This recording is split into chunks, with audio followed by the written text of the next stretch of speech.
આગામી સમયમાં સ્થાનિક સ્વરાજ્યની સંસ્થાઓ, જિલ્લા પંચાયતો, તાલુકા પંચાયતો અને ગોંડલ નગરપાલિકાની સામાન્ય ચૂંટણીઓ યોજાવાની છે. જે ચૂંટણીને અનુલક્ષીને રાષ્ટ્રીય નેતૃત્વ અને મોવડી મંડળ સાથે ચર્ચા વિચારણા કરી ગુજરાત ભાજપા પ્રદેશ અધ્યક્ષ શ્રી જગદીશભાઈ વિશ્વકર્મા દ્વારા પ્રદેશ ચૂંટણી સમિતિની જાહેરાત કરવામાં આવી છે.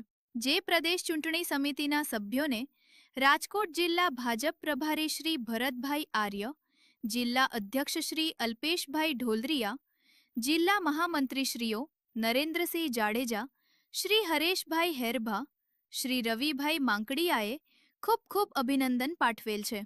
આ પ્રદેશ ચૂંટણી સમિતિમાં માનનીય મુખ્યમંત્રી શ્રી ભૂપેન્દ્રભાઈ પટેલ, માનનીય પ્રદેશ અધ્યક્ષ શ્રી જગદીશભાઈ વિશ્વકર્મા, ગૃહમંત્રી શ્રી હર્ષભાઈ સંઘવી, પ્રદેશ સંગઠન મહામંત્રી શ્રી રત્નાકરજી, પૂર્વ નાયબ મુખ્યમંત્રી શ્રી નીતિનભાઈ પટેલ, પૂર્વ મંત્રી શ્રી ભૂપેન્દ્રસિંહ ચુડાસમા, મંત્રી શ્રી ડોક્ટર પ્રદ્યુમનભાઈ વાજા, પૂર્વ કેન્દ્રીય મંત્રી શ્રી શ્રીમતી દર્શનાબેન જરદોશ, પૂર્વ મંત્રી શ્રી બાબુભાઈ બોખીરિયા, પ્રદેશ ઉપપ્રમુખ શ્રી રાજેશભાઈ ચુડાસમા, પ્રદેશ ઉપપ્રમુખ શ્રી નટુજી ઠાકોર, પ્રદેશ અજનજાતિ મોરચા પ્રમુખ શ્રી ગણપતસિંહ વસાવા, પ્રદેશ મહિલા મોરચા પ્રમુખ શ્રી અંજુબેન વેકરિયા, વિશેષ આમંત્રિત સભ્ય તરીકે કેન્દ્રીય મંત્રી શ્રી સી.આર. પાટીલ, સાંસદ શ્રી પરસોત્તમભાઈ રૂપાલા, પૂર્વ પ્રદેશ પ્રમુખ શ્રી આર.સી. ફળદુ,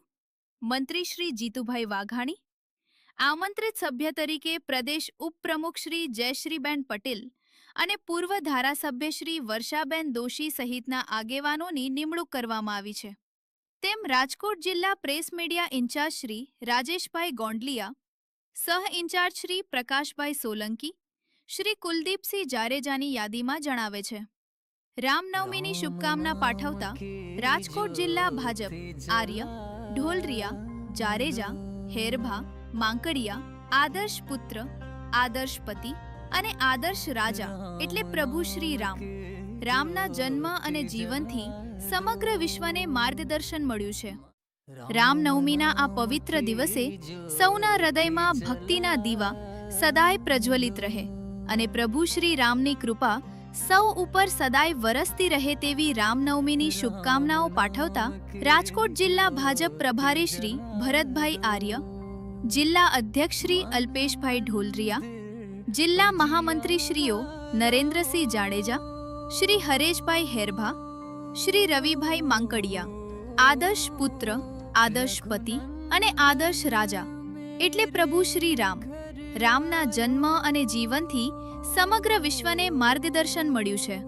કૌટુંબિક, સામાજિક, નૈતિક અને રાજકીય મર્યાદામાં રહીને પુરુષ ઉત્તમ કઈ રીતે થઈ શકે એ મર્યાદા પુરુષોત્તમ રામનું જીવન આપણને સમજાવે છે.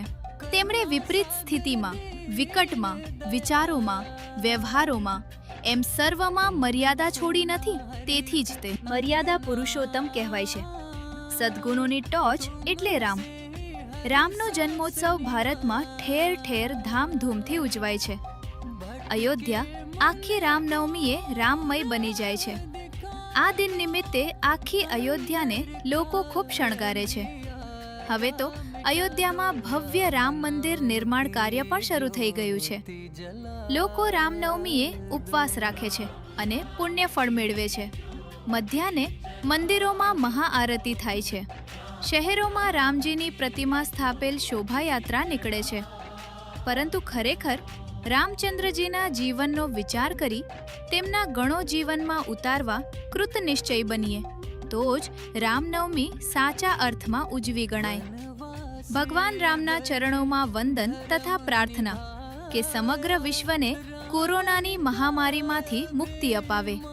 તેમ રાજકોટ જિલ્લા press media in charge Shri Rajeshbhai Gondaliya, સહ ઇન્ચાર્જ શ્રી પ્રકાશભાઈ સોલંકી, શ્રી કુલદીપસિંહ જાડેજાની યાદીમાં જણાવે છે.